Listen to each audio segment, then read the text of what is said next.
લખતરના કડુ ગામે શ્રાવણી સત્સંગ માસ પારાયણ અંતર્ગત શ્રીમદ ભાગવત કથાનું આયોજન કરવામાં આવ્યું।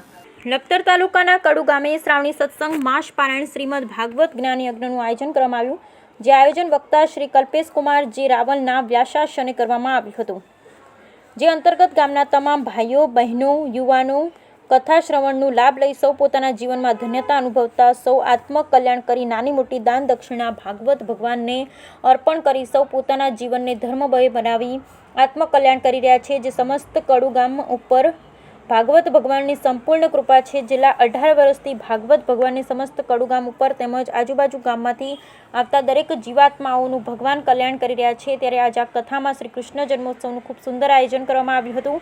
કથામાં ભગવાન કૃષ્ણ અને રૂક્ષ્મણી વિવાહનું સુંદર આયોજન કરવામાં આવ્યું હતું। ભગવાનની જે કૃપા વરસી રહી છે તેનો તમામ શ્રેય કડુ ગામમાં ભૂદેવ શ્રી કલ્પેશ કુમારને જાય છે, કે જેઓ દ્વારા કડુ ગામમાં છેલ્લા 18 વર્ષથી શ્રાવણી સત્સંગ માસ પારાયણનું આયોજન કરવામાં આવે છે। તે બદલ કડુ ગામ સમસ્ત ભાઈઓ બહેનો તથા યુવાનો દ્વારા ભૂદેવ શ્રી કલ્પેશ કુમારનો આભાર વ્યક્ત કરવામાં આવ્યો હતો તથા સંપૂર્ણ કથા દરમિયાન સંગીત વૃદ્ધ તબલા વાદક રમેશપુરી ગોસ્વામી, મંજીરા વાદક જયભુ રાણા તથા હાર્મોનિયમ લક્ષ્મણભાઈ તથા કાર્તિકભાઈ ઉપસ્થિત રહી સહકાર આપેલ। Bureau report Jayendrasinh.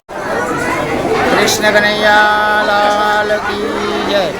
કડુમાં ચાલી રહેલા માસ પારાયણ ભાગવત જ્ઞાન યજ્ઞ અંગતના આજે સરસ રીતે બધા ગામના ભાઈઓ બહેનો વડીલો માતાઓ ભેગા મળી ખૂબ જ ધામધૂમથી કથા અંતર્ગત આવતા ભગવાન દ્વારકાધીશ અને રૂક્ષ્મણીજીના વિવાહ વિધિ સંપન્ન કરી અને કથાનું આયોજન કર્યું।